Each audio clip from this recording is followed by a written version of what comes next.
हर हर महादेव। आज हम lesson number 9 marketing को कवर करने वाले हैं। देखिए, यहाँ पर आकर के आपका जो पूरा सिलेबस है वो कवर हो जाता है। कोई भी इम्पॉर्टेंट टॉपिक अगर बचता है उसके बारे में आप कमेंट सेक्शन में बता सकते हैं। हो पाएगा तो मैं ज़रूर उसे कवर करने की कोशिश करूँगा। अगर वह मेरे पास में सिलेबस नहीं रहा तो मैं हो सकता है आपको रिक्वेस्ट करूँ कि आप जीमेल में उस सिलेबस को या फिर उन टॉपिक्स को भेज दें ताकि मैं कवर करके उसे वीडियो में दिखा सकूं। चलिए अब हम बात करते हैं मार्केटिंग के बारे में। मार्केटिंग क्या है? मार्केटिंग एक ऐसा प्रोसेस है जहां पर हमारे द्वारा गुड्स एंड सर्विसेज को एक्सचेंज किया जाता है और साथ ही साथ उन गुड्स एंड सर्विसेज की मॉनेटरी टर्म्स में वैल्यू को डिटरमाइन किया जाता है। यह सिर्फ एक फिज़िकल प्रोसेस तक नहीं है, यह फिज़िकल प्रोसेस से कई गुना ज़्यादा बड़ा होता है। यहाँ पर हमारे द्वारा कस्टमर के जो भी वांट्स हैं, जो भी नीड्स हैं, उसको डिस्कवर किया जाता है, उसे ट्रांसलेट किया जाता है इनटू अ प्रोडक्ट और सर्विस। यह चालू होता है कस्टमर से और एंड भी होता है कस्टमर पे। चालू कैसे होता है कस्टमर पे? कस्टमर के जो भी नीड्स हैं उसको आइडेंटिफाई किया जा रहा है सबसे पहली चीज़, और आखिरकार हम उस कस्टमर को वह प्रोडक्ट जो है डिलीवर कर रहे हैं। फंक्शंस के बारे में बात किया जाए तो 3 फंक्शंस हमें नज़र आ रहे हैं। सबसे पहले है function of exchange. Function of exchange का अर्थ है कि हम एक रॉ मटेरियल को लेते हैं, फिर हम उसे मैन्युफैक्चर करते हैं या फिर असेंबल करते हैं और एक फाइनल प्रोडक्ट बना करके कस्टमर को सेल करते हैं। तो यहाँ पर जो फाइनल गुड्स एंड सर्विसेज है उसे एक्सचेंज किया जा रहा है from the seller to buyer. Function of physical supply. Physical supply में हम स्टोरेज कर रहे होंगे, वेयर हाउसिंग कर रहे होंगे और आखिरकार ट्रांसपोर्टेशन का सहारा ले रहे होंगे कस्टमर तक उस सामान को पहुंचाने के लिए। फंक्शन ऑफ फैसिलिटेशन, जहां पर हमारे द्वारा प्रोडक्ट का प्लानिंग किया जा रहा होगा, डेवलपमेंट किया जा रहा होगा, मार्केट रिसर्च हो गया, स्टैंडर्डाइजेशन हो गया, पैकेजिंग हो गया। अगले टॉपिक के ऊपर में आते हैं, that is market concept. Marketing concept होता क्या है? देखिए, किसी भी ऑर्गेनाइजेशन के गोल को पूर्ण किस प्रकार से किया जा सकता है? मार्केटिंग कॉन्सेप्ट के सहारे से। मार्केटिंग कॉन्सेप्ट हमें यह बताता है कि हम किस प्रकार से कस्टमर के नीड्स एंड वांट्स को सेटिस्फाई कर सकते हैं, ज़्यादा सेटिस्फाई कर सकते हैं कंपटीटर के कंपैरिजन में, जो हमारा एक्चुअली गोल होता है। मार्केटिंग कॉन्सेप्ट में सिर्फ हम प्रोडक्ट को सेल नहीं कर रहे होते हैं, हम यहाँ पर सेटिस्फैक्शन को सेल कर रहे होते हैं। Selling satisfaction, not merely selling a product. यह यहाँ पर एसेंशियल है जान पाना कि हम कस्टमर के जो भी नीड्स हैं उसको आइडेंटिफाई कर सके। सबसे पहले तो हमें कस्टमर को आइडेंटिफाई करना पड़ेगा।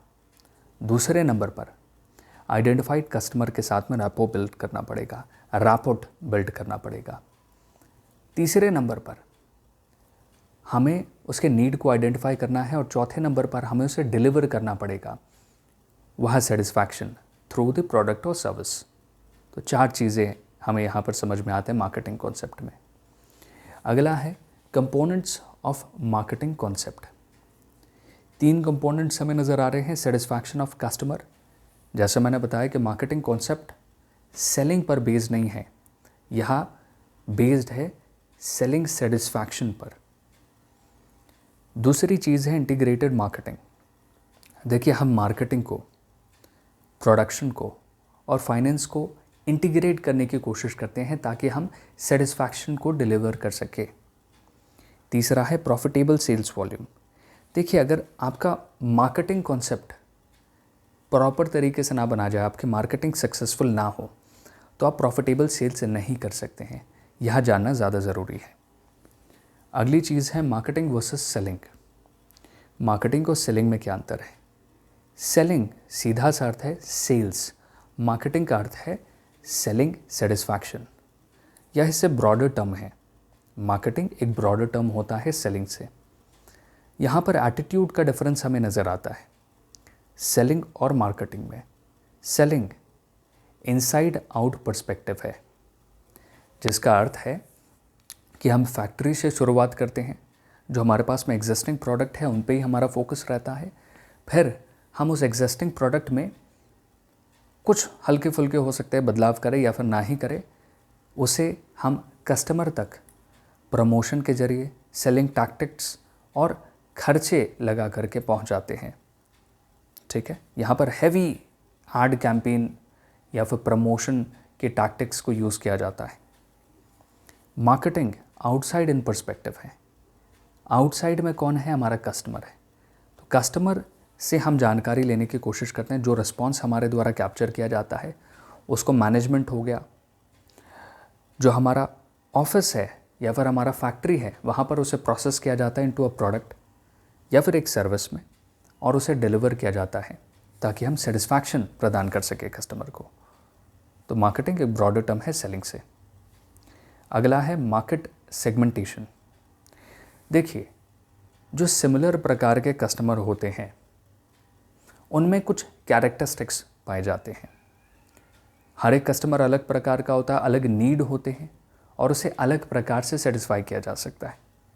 सिमिलर कस्टमर्स के नीड को ग्रुप किया जा सकता है। ऐसे टारगेट मार्केट बनाया जा सकता है जहाँ पर सिमिलर टाइप ऑफ कस्टमर्स हो और उनके नीड्स को सेटिस्फाई करने के लिए हमारे द्वारा कई सारे टैक्टिक्स का यहाँ भी यूज़ किया जाएगा।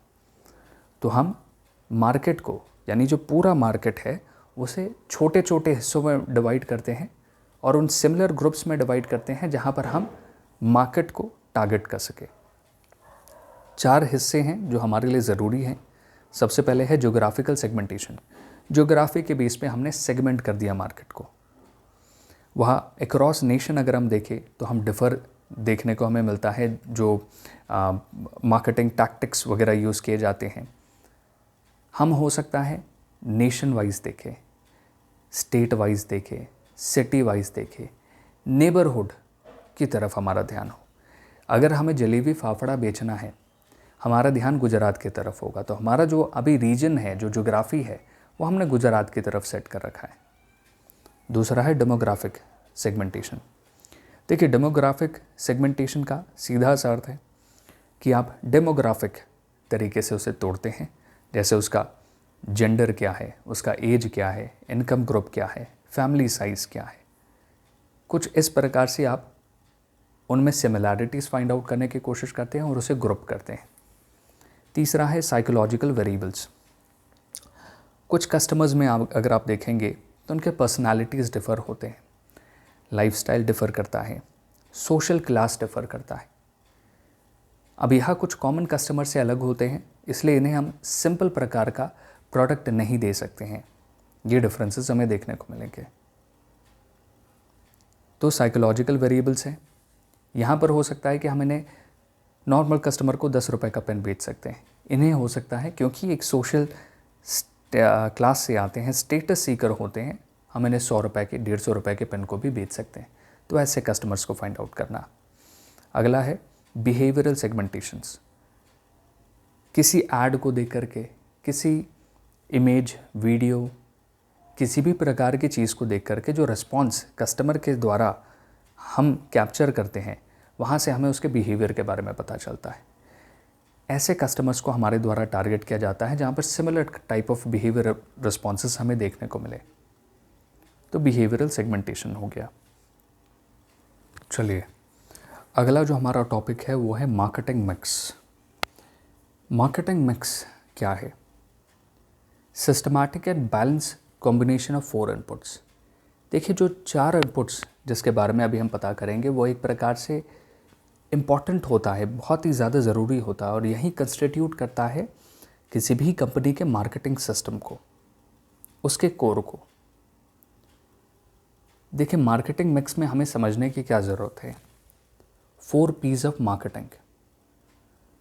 सबसे पहले है प्रोडक्ट मिक्स, दूसरे नंबर पे है प्राइस मिक्स, तीसरे नंबर पर है प्रमोशन मिक्स और चौथे नंबर पर है प्लेस मिक्स।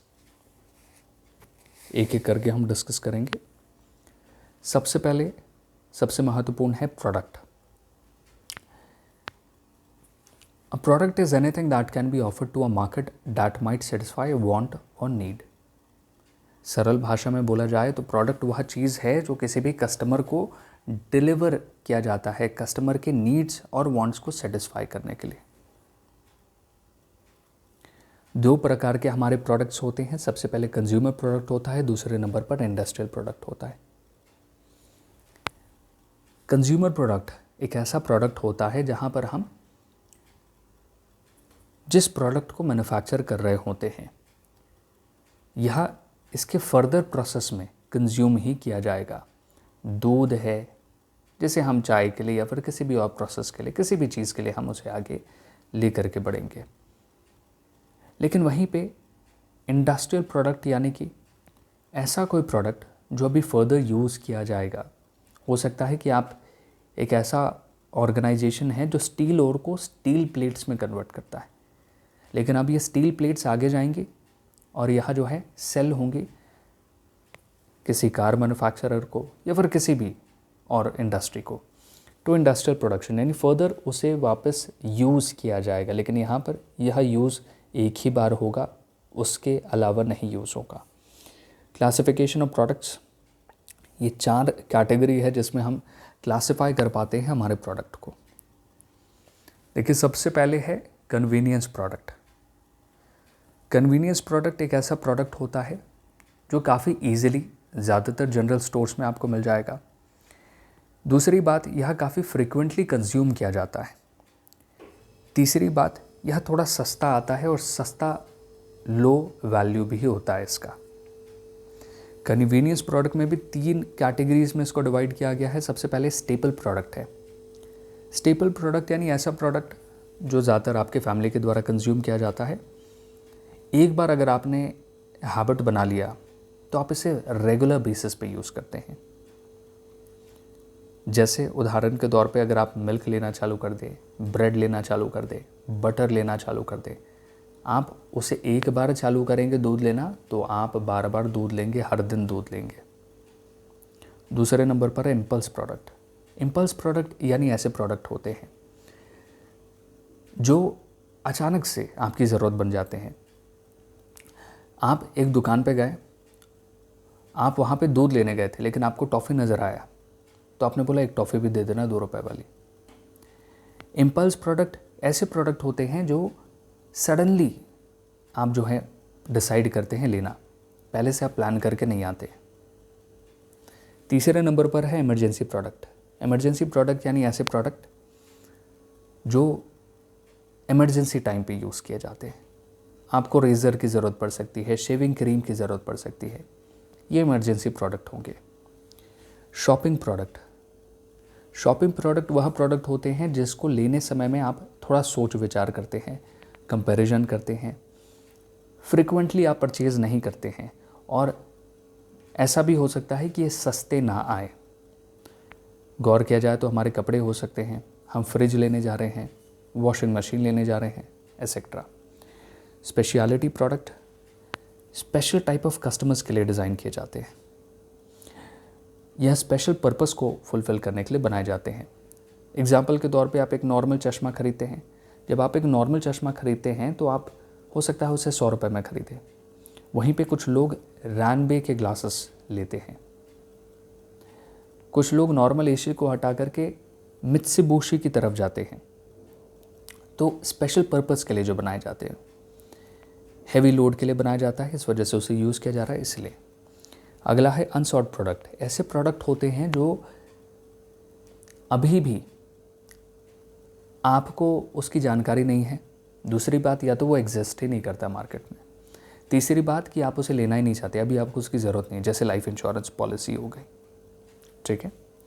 अगला है प्राइस। प्रोडक्ट हमने कवर कर लिया, अब अगला हमारे पास में प्राइस आता है। देखिए, प्राइस वॉल्यूम ऑफ सेल को इफ़ेक्ट करता है। प्राइस बेहद ज़रूरी है। देखिए, प्राइस ही वह चीज़ है जिससे किसी भी प्रोडक्ट को मार्केट में सेल करते वक्त प्रॉफिटेबिलिटी का ध्यान रखा जा सकता है। प्राइस बेहद महत्वपूर्ण है और बहुत ही ज़्यादा डिफ़िकल्ट होता है फिक्स कर पाना, क्योंकि प्राइस डिमांड और सप्लाई पर डिपेंड करता है। और डिटरमाइन कर पाना कि कौन सा प्राइस सही होगा आपके प्रोडक्ट के लिए, या बहुत डिफ़िकल्ट होता है कई कई सारे ऑर्गेनाइजेशन के लिए, ख़ास करके स्मॉल स्केल जो इंडस्ट्रीज़ होती हैं। प्राइस इन्फ्लुएंस किन सारी चीज़ों से होता है? डिमांड से, डिमांड बढ़ेगा, हो सकता है प्राइस घट रहा हो। कॉस्ट कंपटीशन, मार्केट में कॉस्ट बहुत ही ज़्यादा कॉम्पिटिटिव है। अगर आप 9 रुपये का बेच रहे हैं तो वहीं पे आपका कॉम्पिटिटर 7 रुपये का बेच रहा है, 5 रुपये का बेच रहा है। गवर्नमेंट रेगुलेशंस, यहाँ भी आपके प्राइस पे काफ़ी इम्पैक्ट डालते हैं। हो सकता है टैक्सेस ही बहुत ज़्यादा हो या टैक्सेस बहुत कम हो। अपॉर्चुनिटी थ्रेट, दोनों तरीके से आप देख सकते हैं। प्राइस इन्फ्लुएंस क्या चीज़ों को करता है? देखिए, सेल्स वॉल्यूम को और प्रॉफिटेबिलिटी ऑफ द फर्म को। अगली चीज़ है प्राइसिंग पॉलिसी, मेनली फॉलोड। 3 चीज़ों के लिए स्मॉल स्केल इंडस्ट्रीज़ या फिर स्मॉल स्केल ऑर्गेनाइजेशन के द्वारा यूज़ किया जाता है। सबसे पहले हमारे पास में कॉम्पिटिटिव प्राइसिंग है। कॉम्पिटिटिव प्राइसिंग, जैसे नाम से हम समझ पा रहे हैं, कॉम्पिटिटिव एनवायरनमेंट में क्रिएट किया जाता है। बहुत ही ज़्यादा कंपटीशन है और आपके प्रोडक्ट में ज़्यादा डिफरेंशिएशन नहीं है। डिफरेंशिएट कर पाना आपके प्रोडक्ट को दूसरे के प्रोडक्ट को बहुत ज़्यादा मुश्किल है। जैसे वहीं पे फ्रूटी है, माज़ा है, काफ़ी सिमिलर टेस्ट आपको लग रहा है और प्राइस भी अगर आपको लगभग सेम देखने को मिल रहा है, तो ये कॉम्पिटिटिव प्राइसिंग है। यहाँ पर आपको कॉम्पिटिटिव प्राइस रखना पड़ता है। अगर कॉम्पिटिटर 10 रुपये का बेच रहा है, आप शायद 9 रुपये का, उसके प्राइस को ध्यान में रखते हुए आप प्राइसिंग सेट करते हैं। स्किमिंग द क्रीम प्राइसिंग, यहाँ पर हमारे द्वारा प्राइसिंग पहले ज़्यादा सेट किया जाता है किसी भी प्रोडक्ट का, समय के साथ में उसके प्राइस को रिड्यूस किया जाता है। ज़्यादा प्राइस सेट करने के पीछे कारण है कि जो भी हमारा कॉस्ट लगा था, जो भी इन्वेस्टमेंट हमने किया था, उसे हम जल्दी से जल्दी रिकवर कर सकें। यह उसी प्रकार के प्रोडक्ट या फिर सर्विसेज के लिए ज़्यादा बेहतर है जिनमें हमारा जो डिमांड है वो इनइलास्टिक है। पेनिट्रेशन प्राइसिंग, देखिए, जब हम मार्केट को पेनिट्रेट करने की कोशिश करते हैं, ज़्यादा से ज़्यादा मार्केट का शेयर लेने के प्रयास करते हैं, तब पेनिट्रेशन प्राइसिंग का सहारा लिया जा सकता है। हम काफ़ी कम रेट पे रखते हैं as compare to competitive rate. अब इसमें सबसे महत्वपूर्ण चीज़ क्या होती है? पेनिट्रेशन प्राइसिंग में हाईली इलास्टिक अगर आपका डिमांड है प्रोडक्ट का या फिर प्राइस है, वो आपके लिए ज़्यादा बढ़िया होगा। अगला है प्रमोशन, प्रोडक्ट, प्राइस, तीसरा प्रमोशन।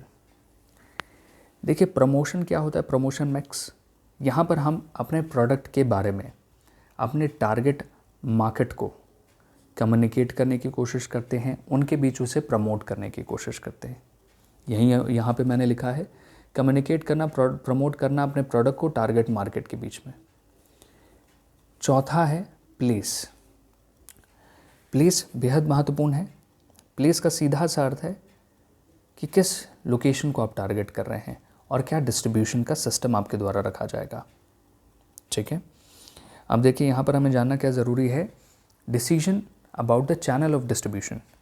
देखिए, किस चैनल ऑफ डिस्ट्रीब्यूशन के सहारे से आप उस प्रोडक्ट को डिलीवर करना चाहेंगे। इस प्रोडक्ट को डिलीवर करने के दौरान में हमारे द्वारा ध्यान क्या रखा जाएगा कि हम राइट टाइम पे राइट प्रोडक्ट को राइट प्लेस पे और राइट प्राइस पे पहुंचा सके। यही हमारा प्लेस मिक्स है। तो राइट डिस्ट्रीब्यूशन चैनल हमारे द्वारा यूज़ किया जाना चाहिए ताकि इन चीज़ों को हमारे द्वारा इंश्योर किया जा सके। अगले टॉपिक की तरफ आगे बढ़ते हैं, दैट इज टेंडर मार्केटिंग। तो टेंडर मार्केटिंग क्या होता है? It is aimed to assist small business units with ability to manufacture quality products but which lack brand equity, credibility or have limited financial capabilities। देखिए, tender marketing scheme जो है, इसका focus है कि उन बिजनेसेस पे ध्यान दिया जाए जो बढ़िया क्वालिटी के प्रोडक्ट्स तो मैन्युफैक्चर कर सकती हैं, लेकिन उसके पास में ब्रांड इक्विटी नहीं है, क्रेडिबिलिटी नहीं है और लिमिटेड फाइनेंशियल कैपेबिलिटीज़ है। इनको सपोर्ट करना इस स्कीम की सबसे बड़ी जिम्मेदारी है। अब यहाँ पर इस बेनिफिट किस प्रकार का प्रदान किया जा रहा है स्कीम के माध्यम से? देखिए, जो भी स्मॉल स्केल यूनिट्स हैं उन्हें फाइनेंशियल सपोर्ट तो मिल ही रहा है, साथ ही साथ बिजनेस वॉल्यूम यहाँ पे इन्हांस होगा, क्योंकि देखिए फाइनेंस आ रहा है, फाइनेंशियल कैपेबिलिटीज़ को अगर स्कीम के द्वारा बढ़ा दिया जाए तो बिज़नेस वॉल्यूम जो है वो ऑटोमेटिकली बढ़ जाएगा। इंश्योर फेयर मार्जिन, जब आपको बिज़नेस की ओर समझ होने लगेगी, फाइनेंशियल कैपेबिलिटीज़ की मदद से आप बाकी एरियाज़ पे ध्यान दे पाएंगे, तो एक प्रॉपर मार्जिन आपके द्वारा सेट किया जा सकता है, जिससे आप अपनी प्रॉफिटेबिलिटी को बढ़ा सकते हैं। प्रोडक्शन ऑफ क्वालिटी प्रोडक्ट्स, यह कैसे इंश्योर किया जा सकता है? जब आपका ब्रांड इक्विटी बढ़ाया जा रहा है, आपकी क्रेडिबिलिटी को बढ़ाया जा रहा है स्कीम के माध्यम से, तो कहीं ना कहीं यह ऑलरेडी चल रहा होगा कि आपके प्रोडक्ट में कुछ ना कुछ क्वालिटी है, और उस क्वालिटी को इंश्योर करना और उसे बेहतर बनाना फाइनेंस के द्वारा किया जा सकता है, रिसर्च और मार्केटिंग के द्वारा किया जा सकता है। तो इस स्कीम के माध्यम से ये सारी चीज़ें कराई जा रही है। Publicity to small industries product, publicity भी हो रहा है क्योंकि ब्रांड इक्विटी को यहाँ पे बढ़ाने की कोशिश की जा रही है। तो इससे हम समझ पा रहे हैं कि टेंडर मार्केटिंग स्कीम में किस प्रकार से सहायता की जा रही है स्मॉल स्केल इंडस्ट्रीज़ को। अब देखिए अगला हमारे पास में आता है consortia marketing. Consortia marketing, consortia का जो अर्थ होता है दैट इज़ ग्रुप। पहले पॉइंट को पढ़ते हैं। Problem face by small units procure and execute large orders which inhibits and restrict SSIs growth. SSI का अर्थ होता है स्मॉल स्केल इंडस्ट्रीज़। देखिए जो छोटे इंडस्ट्रीज़ होते हैं, यहाँ पर सबसे बड़ी समस्या होती है कि वो एक लार्ज ऑर्डर को प्रोक्योर ही नहीं कर पाते, उनके पास में बड़े ऑर्डर्स नहीं आते हैं। साथ ही साथ उन बड़े ऑर्डर्स को एग्जीक्यूट करना भी उनके लिए संभव नहीं होता है। तो यहाँ पर सबसे ज़्यादा मदद की जाती है एनएसआईसी के द्वारा। एनएसआईसी यानी नेशनल स्मॉल इंडस्ट्रीज़ कॉरपोरेशन, नाम से हम समझ रहे हैं कि स्मॉल इंडस्ट्रीज़ कॉरपोरेशन यानी एसएसआईज की मदद की जानी होगी। यह जो है अडॉप्ट करता है consortia approach and build groups और consortia of small scale units manufacturing same products. अब मान लीजिए कि अगर वह जो है कपड़े बना रहा है, तो कपड़े बनाने वाले सारे जितने भी स्मॉल स्केल इंडस्ट्रीज़ हैं उन्हें साथ में ला करके रखा गया। मान लीजिए कि 10 हैं हमारे पास में, तो हमारे पास में समझ लीजिए 10 करोड़ का बिज़नेस आया, तो 10 करोड़ के बिज़नेस को इन लोगों के बीच में डिवाइड कर दिया, इन 10 एसएसआई के बीच में। अब इनके द्वारा इसे पहले तो हमारे द्वारा ही प्रोक्योर किया जा रहा है, एनएसआईसी के द्वारा एसएसआई से प्राप्त करेगा और इसे एग्जीक्यूट करेगा, क्योंकि इसे स्मॉल स्केल पे इसे करना है तो इसके लिए आसानी होगी। और यहाँ पर हमारे पास में एक बल्क ऑर्डर भी जो है वह एग्जीक्यूट हुआ जा रहा है, तो एनएसआईसी से इंश्योर कर रहा है। अगला है ईजिंग आउट मार्केटिंग प्रॉब्लम। जो भी हमारे मार्केटिंग से रिलेटेड समस्या है उसको दूर करने का काम भी यहाँ पे हो रहा है। NSIC explore market and secure orders of bulk quantities. Market से लेकर के आ रहे हैं बल्क क्वांटिटीज़ में ऑर्डर, एक प्रकार से आप यहाँ पे प्रोसेस समझ सकते हैं। 3 मार्केट से पहले तो एक्सप्लोर किया जा रहा है मार्केट को, बल्क ऑर्डर्स को आइडेंटिफाई किया जा रहा है, उसे सिक्योर किया जा रहा है, फिर एनएसआईसी के द्वारा इन ऑर्डर्स को इन स्मॉल यूनिट्स को दिया जा रहा है, इनके बीच में डिस्ट्रीब्यूट किया जा रहा है। फिर testing facility is also provide to confirm to standards. Testing facility भी दी जाती है ताकि यहाँ जो बल्क ऑर्डर इनके पास में आया है, जो भी प्रोवाइड कर रहा है उसे बेहतर क्वालिटी के गुड्स और सर्विसेज प्रदान किए जा सके। बेनिफिट ऑफ स्कीम, यहाँ पर देखिए प्रोडक्ट के बारे में ही बात किया जा रहा होगा ज़्यादातर समय, सर्विसेज इसके अंदर में आना थोड़ा मुश्किल है, लेकिन आप उन दोनों को पकड़ सकते हैं। Benefit of scheme, financial assistance by NSIC, financial assistance दिया जा रहा है, मार्केटिंग प्रॉब्लम को दूर किया जा रहा है, पार्टिसिपेशन और प्रोक्योरमेंट में किया जा रहा है, बल्क क्वांटिटी जो हमने अभी समझा था, हेल्प किया जा रहा है इन डेवलपिंग न्यू प्रोडक्ट्स, और टेस्टिंग फैसिलिटी भी दी जा रही है यहाँ पे। एसएसआई के द्वारा क्या सारे मार्केटिंग प्रॉब्लम फेस किए जा रहे हैं? सबसे पहले तो लार्ज स्केल सेक्टर से कंपटीशन, मार्केटिंग नॉलेज का कमी होना, सेल्स प्रमोशन एक बहुत बड़े चैलेंज हो सकता है, प्रोडक्ट क्वालिटी जो अभी हमने बात किया था, वीक बार्गेनिंग पावर होता है। तो कई सारे पॉलिसीज़ को इनके लिए बनाया गया था, जो हमने देखा साल ब साल जो है चेंज होते रही है, और शायद लेटेस्ट 2005 या 6 है, ये पुराना बुक है, हो सकता है इसमें कुछ चेंजेस आए हो। तो ये कुछ हैं जो हम सपोर्ट देते हैं। फिजिकल इंसेंटिव यानी टैक्स कंसेशन दिया जाता है, रिजर्वेशन पॉलिसी यानी कुछ प्रोडक्ट्स को रिजर्व करके रखा जाता है एसएसआईसी के लिए। गवर्नमेंट परचेज करती है preference policy for SSI product, ठीक है, कुछ प्रोडक्ट्स को परचेज़ किया जा रहा है गवर्नमेंट के, रेलवे या फिर किसी भी डिपार्टमेंट के द्वारा। Government price preference policy for marketing SSI products, उनके प्रोडक्ट्स को मार्केट करने के लिए टेक्निकल असिस्टेंस दिया जाता है, रॉ मटेरियल में असिस्टेंस दिया जाता है, मतलब परचेज़ करने में उनको फाइनेंस किया जाता है। फाइनेंशियल असिस्टेंस दिया जाता है सेंट्रल और स्टेट गवर्नमेंट के द्वारा सेवरल स्कीम्स के through. New initiative advisory and mentoring services by NSIC, technical business incubators दिए जाते हैं जो टेक्निकल एंटरप्राइजेस के लिए दिए जाते हैं। और सप्लाइज रेटिंग एक्रीडिएशन सर्विसेज जो इंटरनल और एक्सटर्नल भारत के और दूसरे देशों की मदद से यहाँ पर इंश्योर किया जाता है कि उन्हें रेटिंग मिल सके। ठीक है, तो इसी के साथ में हम यहाँ पर इस पूरे चैप्टर को ख़त्म कर चुके हैं। देखिए, कोई भी टॉपिक बचता है तो उसके बारे में आप मेरे को ज़रूर बता सकते हैं। मैंने काफ़ी कुछ कवर करने की यहाँ पे कोशिश की है, कुछ भी बाकी रह जाता है उसके बारे में ज़रूर बताएं। देखिए, इस प्रकार से अपना प्रेम देते रहे। इतना समय आपने इस वीडियो को देखा, साथ ही साथ पहले की भी आपने वीडियोस देखे। कोई भी आपका सुझाव हो, कुछ भी आप कहना चाहते हो, जीमेल पे मैं काफ़ी एक्टिव रहता हूँ। मेरे पास में आता है तो मैं विदिन सम आवर्स और कई बार तो कुछ मिनट में ही उन्हें अपनी तरफ से रिप्लाई दे देता हूँ। पॉसिबल होगा तो वहाँ से हम कम्युनिकेट कर पाएंगे। और अगर आप अपनी तरफ से, अगर आपको ये अच्छा लगा, आप कुछ डोनेट करना चाहते हैं अपनी तरफ से, तो जीमेल पे अपने इस चीज़ के बारे में शेयर करें कि आप कुछ डोनेट करना चाहते हैं, और आप वहाँ पे जो है मुझे बताएं तो मैं आपको नंबर शेयर करूँगा और हो सकता है वहाँ से आप डोनेट भी कर पाएँ।